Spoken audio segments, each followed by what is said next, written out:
Hello everyone. आज की video में हम करने वाले हैं chapter 7 congruence triangles exercise 7.1। But before that कुछ प्रॉपर्टीज़ और कुछ कॉन्ग्रुएंस रूल है जो हमें डिस्कस करने हैं। जिसमें सबसे पहले हमें दिया गया है एक्सियम 7.1 SAS कॉन्ग्रुएंस रूल। यानी जो आपका एक्सियम दे रखा है 7.1 वो क्या है? SAS कॉन्ग्रुएंस रूल, यानी साइड एंगल साइड। अब हम यहाँ पे एक्सियम का मीनिंग भी समझेंगे और SAS रूल के बारे में भी। यहाँ क्या बोला गया स्टेटमेंट में? Two triangles are congruent if two sides and the included angle of one triangle are equal to the two sides and the included angle of the other triangle. इसका मतलब क्या है? ये जो मैंने आपको लास्ट वीडियो में डिस्कस भी किया था कि अगर दो ट्रायंगल दे रखे तो एक ट्रायंगल की दो साइड अगर उस ट्रायंगल की दो साइड के इक्वल है तो जो साइड एंगल साइड होगा, मैंने आपको बताया साइड एंगल साइड, तो ये जो एंगल जैसे यहाँ पे साइड के बीच में है, ऐसे फिगर में भी जो दो साइड्स आपस में इक्वल दे रखी है दोनों ट्रायंगल में, तो एंगल भी उन साइड्स के बीच में ही आएगा। आप ऐसे नहीं ले सकते कि साइड तो आपने ये दोनों ले ली और एंगल आप ये या ये लो।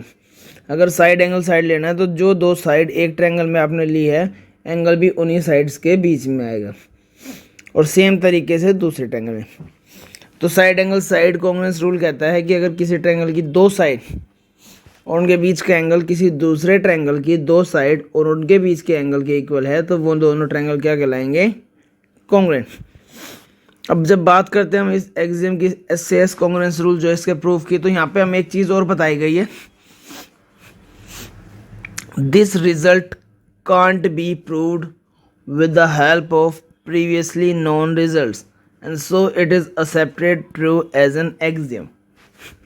यानी इसको हम प्रीवियस नॉलेज प्रीवियस रिजल्ट के बेसिस पे प्रूव नहीं कर सकते, इसलिए इसको ट्रू माना गया है और इसीलिए इसको एक्सियम नाम दिया गया है। हमारे एक होती है हमारी एक्सियम, दूसरा हमारा होता है थ्योरम। हम थ्योरम में करते हैं प्रूफ, लेकिन एक्सियम में कभी भी आपको प्रूव करने के लिए नहीं बोला जाता, क्योंकि एक्सियम का मतलब ही क्या है? सम एक्सेप्टेड स्टेटमेंट एज ट्रू। कुछ ऐसी स्टेटमेंट जिनको ट्रू माना गया है उनके लिए कोई प्रूफ नहीं दिखाया गया है तो उन्हें हम एक्सियम कहते हैं। जैसे यहाँ पे SAS कॉन्ग्रुएंस रूल है तो SAS आपको प्रूव करने की ज़रूरत नहीं, इसको बाय डिफ़ॉल्ट सही माना गया है। इससे पहले आपने लाइन्स एंड एंगल्स में भी एक्सियम पढ़ा था, लीनियर पेयर एक्सियम, जिसमें अलग से कोई प्रूफ नहीं दिया गया था, बस हमें बताया गया था एक स्टेटमेंट के बेस पे कि दो एंगल का सम एडजेसेंट एंगल का सम अगर 180 है तो वो लीनियर पेयर कहलाते हैं, स्ट्रेट लाइन बनाते हैं। सो एक्सियम का मतलब ही क्या है? जो पहले से ही सही मानी गई हो ऐसी कोई स्टेटमेंट जिसका कोई प्रूफ ना हो। तो यहाँ पे हमने सीखा कि SAS कॉन्ग्रुएंस रूल से दो ट्रायंगल हमेशा कॉन्ग्रुएंट होंगे। मीन्स जिन दो ट्रायंगल में अगर SAS रूल लग रहा है हमारा तो इसका मतलब वो क्या है? आपस में कॉन्ग्रुएंट होंगे।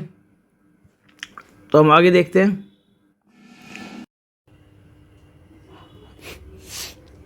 थ्योरम 7.1 हमें दी गई है ASA कॉन्ग्रुएंस रूल, यानी angle side angle congruence rule. इसमें हमें क्या बोला गया है?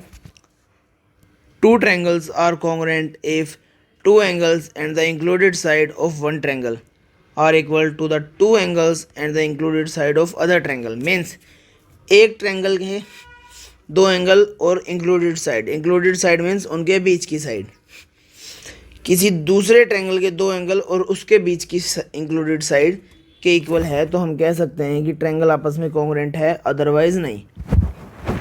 वैसे इसमें हमें थ्योरम के प्रूफ की ज़रूरत नहीं है, आपके प्रूफ नहीं आएंगे कहीं भी, लेकिन ये इस थ्योरम का प्रूफ मैं इसलिए करा रहा हूँ क्योंकि मैंने आपको बताया कि 6 प्रॉपर्टीज़ यानी 3 साइड और 3 एंगल किसी ट्रायंगल में दूसरे ट्रायंगल की 3 साइड और 3 एंगल के इक्वल होते हैं तो ही वो ट्रायंगल कॉन्ग्रुएंट होते हैं। मीन्स अगर वो 6 प्रॉपर्टीज़ होल्ड कर रहे हैं ट्रायंगल तो ही वो आपस में कॉन्ग्रुएंट होंगे।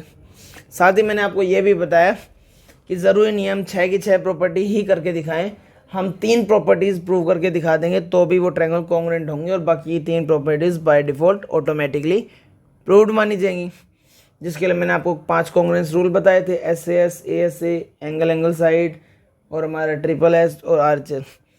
तो उन्हीं के बिहाफ में आपको इस थ्योरम का प्रूफ दिखा रहा हूँ, ये शो करने के लिए कि 3 प्रॉपर्टीज़ के बिहाफ पे हम कॉन्ग्रुएंट दिखा सकते हैं, उससे बाय डिफ़ॉल्ट बाकी भी ऑटोमेटिकली इक्वल होंगी। तो देखिए इस थ्योरम में हम कैसे करेंगे, हमें ये दे रखा है कि दो ट्रायंगल कब कॉन्ग्रुएंट होंगे, जब उस ट्रायंगल के दो एंगल और उनके बीच की साइड किसी दूसरे ट्रायंगल के दो एंगल और उनके बीच की साइड के इक्वल हो। यानी हमें इसमें क्या गिवन है, हमें दो ट्रायंगल गिवन है, तो हम नोट कर लेते हैं हमें क्या क्या गिवन है। ट्रायंगल ABC और ट्रायंगल DEF। अब दो एंगल और इंक्लूडेड साइड, यानी एंगल B इक्वल है एंगल E के और एंगल C इक्वल है एंगल F के, और इनके बीच की साइड BC इक्वल है EF के। अब इसमें जो हमें प्रूव करना है वो क्या है, इन दोनों ट्रायंगल को कॉन्ग्रुएंट प्रूव करना है, यानी triangle ABC congruent triangle DEF। अब एक चीज देखिए, मैंने अभी आपको बताया एग्जाम 7.1 की SAS रूल होता है, यानी साइड एंगल साइड, और कोई भी दो ट्रायंगल अगर कॉन्ग्रुएंट होंगे तो उसमें SAS रूल लगेगा। साइड एंगल साइड एक एग्जाम है, हमने अभी पढ़ा है कि किसी ट्रायंगल की दो साइड और इंक्लूडेड एंगल अगर किसी दूसरे ट्रायंगल की दो साइड और इंक्लूडेड एंगल के इक्वल है तो वो ट्रायंगल कॉन्ग्रुएंट है। तो यानी कि जो ट्रायंगल कॉन्ग्रुएंट होंगे उनमें SAS लगेगी ही, और हमें यहाँ पे यही बोला है कि अगर एंगल साइड एंगल दूसरे ट्रायंगल के एंगल साइड एंगल के इक्वल है तो वो ट्रायंगल कॉन्ग्रुएंट होते हैं। तो ये डाटा तो हमें दे रखा है, तो हमें ये दिखाना कि अगर ये डाटा दे रखा होगा तो ये हमारा कॉन्ग्रुएंट आएगा। तो यानी कि अगर ये ट्रायंगल कॉन्ग्रुएंट आएंगे तो इनमें SAS लगने चाहिए। तो उसके लिए मैं यहाँ पे कुछ लेट करके चलूँगा।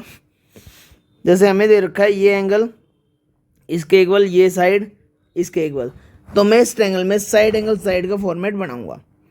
तो एक साइड तो हमारी ये दे ही रखी है, एक एंगल हो गया, तीसरी साइड ये लेंगे side angle side, side angle side.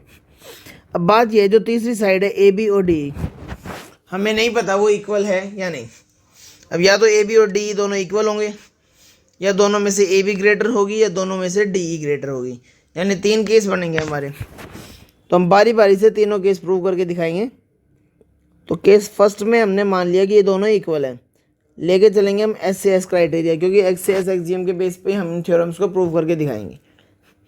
तो मैं पहले केस में मान लेता हूँ कि ये दोनों इक्वल दे रखी है, मे भी इक्वल ना हो, इसलिए हम सारे केसेस दिखाएंगे जितने पॉसिबल है। तो यहाँ पे तीन केस ही बनेंगे। अब मैंने मान लिया AB और DE इक्वल है। अब देखिए ट्रायंगल ABC और ट्रायंगल DEF, तो मैंने माना AB और DE क्या है, इक्वल। तो ये दो ट्रायंगल हैं AB और DE जिसमें हमने इक्वल मान लिया। तो ये तो हमने लेट करके चले, सपोज करके चले, तो यही रीज़न आएगा AB DE के इक्वल सपोज्ड। अब देखो एंगल B और E इक्वल है, यह हमें गिवन है,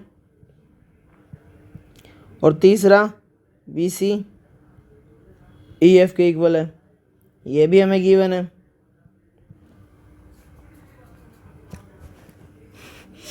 अब ये साइड एंगल साइड, सो side angle side congruence rule triangle ABC congruent हो जाएगा ट्रायंगल DEF के।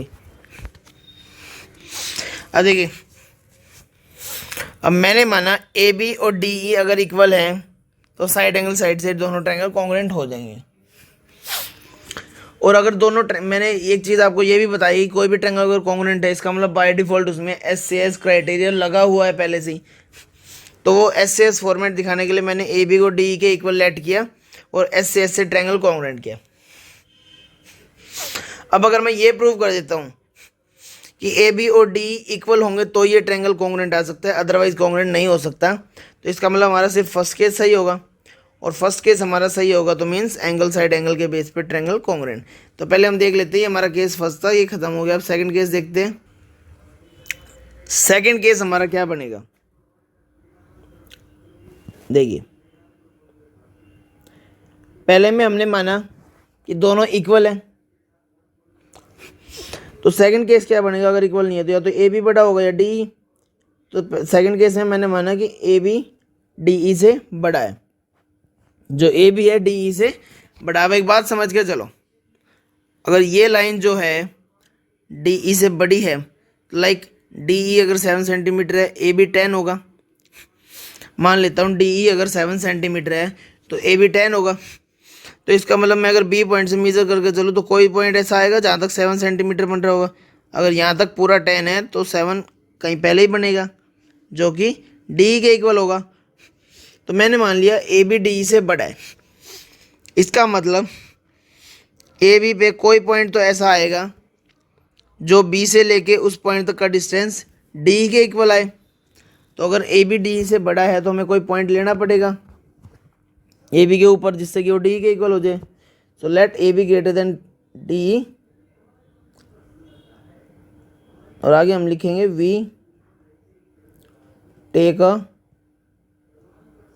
Point P on AB such that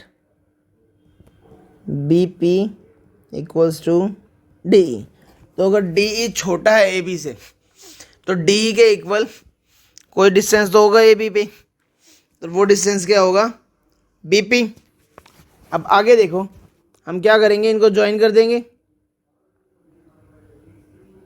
हम P को C से ज्वाइन कर देते हैं।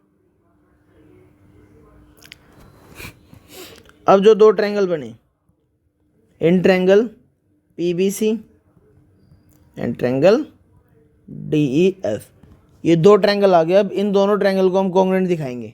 तो देखिए P पॉइंट हमने लिया, अगर AB बड़ा है तो AB पे कोई पॉइंट होगा P जिससे कि BP और D इक्वल हो, तो BP और D इक्वल हो जाएंगे बाय कंस्ट्रक्शन। सेकेंड, ये तो हमने दिखा दिया इसके इक्वल। अब बाकी तो वही रहेगा procedure, angle B equals to angle E और BC इक्वल्स टू EF। तो साइड एंगल साइड तो हमने लगा दी, इसमें तो कोई डाउट नहीं।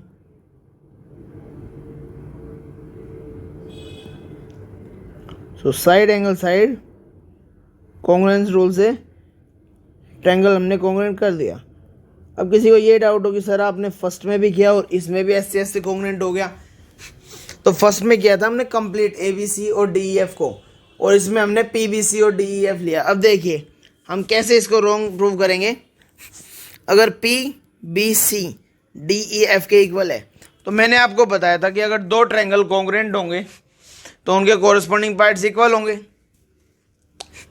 अब अगर PBC और DEF कॉन्ग्रुएंट हैं तो PBC में C एंगल कौन सा है, ये वाला, तो एंगल PCB, और इधर से क्या बनेगा एंगल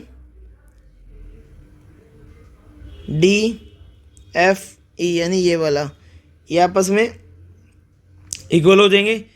क्यों? क्योंकि ये कॉन्ग्रुएंट ट्रायंगल के कोरस्पॉन्डिंग पार्ट्स हैं। हम शॉर्ट में लिख देते हैं corresponding parts of congruent triangles. ये इक्वल होगा, ये इतना एंगल इसके इक्वल, और ये पूरा एंगल तो हमें इक्वल दे ही रखा था, C एंगल जो है ACB DFE के, ये तो हमें गिवन था। तो ध्यान से देखो, ये कंप्लीट एंगल हमें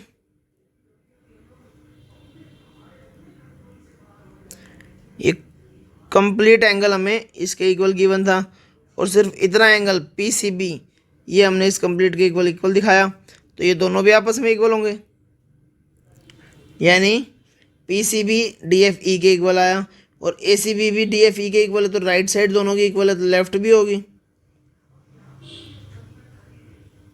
अब ध्यान से देखिए क्या सिर्फ ये वाला एंगल, क्या ये छोटे वाला एंगल इस पूरे एंगल के इक्वल हो सकता है? कभी भी कोई पार्ट अपनी पूरी क्वांटिटी कंप्लीट वैल्यू से थोड़ी बड़ा होगा। इसका मतलब ये इक्वल पॉसिबल ही नहीं है। तो हम सीधा लिख सकते हैं विच इज नॉट पॉसिबल। तो ये यानी कि सेकंड केस हमने रॉन्ग प्रूव कर दिया, ए बी जो है डी से बड़ा हो ही नहीं सकता। तो अभी तक इक्वल में हमारा कॉन्ग्रुएंट आया, हमने बड़ा लिया ए बी, तो हमारा रॉन्ग प्रूव हो गया। तीसरा केस क्या बनेगा, ए बी छोटा है और डी ई बड़ा। तो तीसरा केस देखते हैं। केस थर्ड देखिए, इस बार हम क्या करेंगे, हम डी को बड़ा मान लेंगे। तो डी ई अगर ए बी से बड़ा है तो इसका मतलब डी ई पे कोई पॉइंट होगा जहाँ से डिस्टेंस ए बी के इक्वल हो। तो वी टेक अ पॉइंट, मैं एच मान लेता हूँ on D E such that, अब डी ई पे हमने एक पॉइंट लिया एच, तो एच से ई तक का डिस्टेंस ए बी के इक्वल होगा, such that H E equals to A B. अब इस एच को हम एफ पॉइंट से ज्वाइन करेंगे,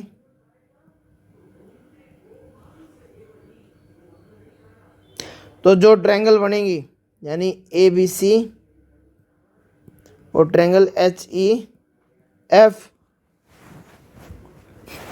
अब इन दोनों ट्रायंगल में ध्यान से देखिए, ए बी तो इक्वल हो जाएगा एच ई के बाय कंस्ट्रक्शन,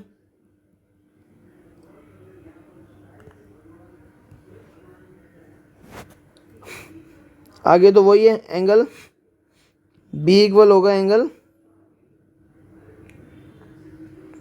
ई के, गिवन है, और बी सी इक्वल होगा ई एफ के, ये भी गिवन है,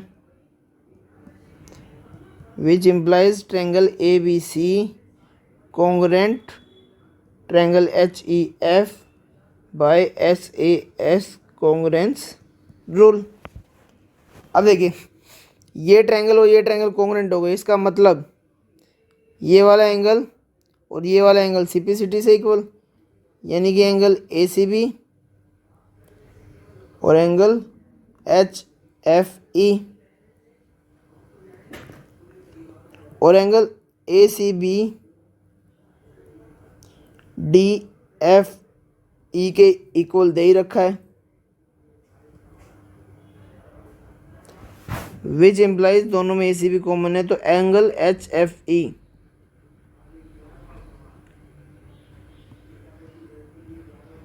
वो डी एफ ई के इक्वल होगा। अगर लेफ्ट साइड इक्वल है तो राइट साइड भी इक्वल। अब देखिए एच एफ ई यानी ये एंगल और डी एफ ई ये एंगल, तो ये सेम केस आ गया पिछली बार की तरह कि छोटे वाला पार्ट बड़े वाले से बड़ा कैसे, बड़े वाले के इक्वल कैसे हो सकता है, तो ये तो पॉसिबल है ही नहीं। तो जो हमारा है यहाँ पे हम सिंपल दिखा देंगे, विच इज़ नॉट पॉसिबल। तो यहाँ पे हमने 3 केस लिए, एंगल साइड एंगल हमें दे रखा था तो हम लेट करके चले दो साइड को इक्वल, तो हमारे ट्रायंगल कॉन्ग्रुएंट हो गए। और अगर हमने ए बी को बढ़ा लिया तो भी हमारा रॉन्ग केस बना, और हमने अगर डी ई को बढ़ा लिया तो भी हमारा रॉन्ग केस बना। इसका मतलब इन तीनों केसेस में सिर्फ एक ही केस पॉसिबल है जिससे कि पूरा क्वेश्चन सॉल्व हो सकता है, और वो है हमारा S A S, side angle side, जिससे हमने वो प्रूव किया। तो वो हमने एक एक्सियम का यूज़ किया था, उससे हमने प्रूव किया। इसका मतलब अगर हमें एंगल साइड एंगल वाला फॉर्मेट दे रखा है ट्रायंगल में, तो उन तीनों के बेस पे हम ट्रायंगल को कॉन्ग्रुएंट कह सकते हैं। इसीलिए मैंने आपको बताया कि अगर 3 प्रॉपरली चूजन कंडीशन उसमें सेटिस्फाई हो रही हैं तो बाय डिफ़ॉल्ट बाकी भी 3 मानी जाती हैं। तो आज की वीडियो में इतना ही है। आई होप आपको अच्छे से समझ आया होगा। अगर फिर भी आपको डाउट लगे तो आप कमेंट बॉक्स में कमेंट करके अपने डाउट्स बता सकते हैं। बाकी जितना हो सके लाइक और शेयर ज़रूर करें, और हमारे टेलीग्राम, इंस्टा व फेसबुक पर हमसे जुड़े।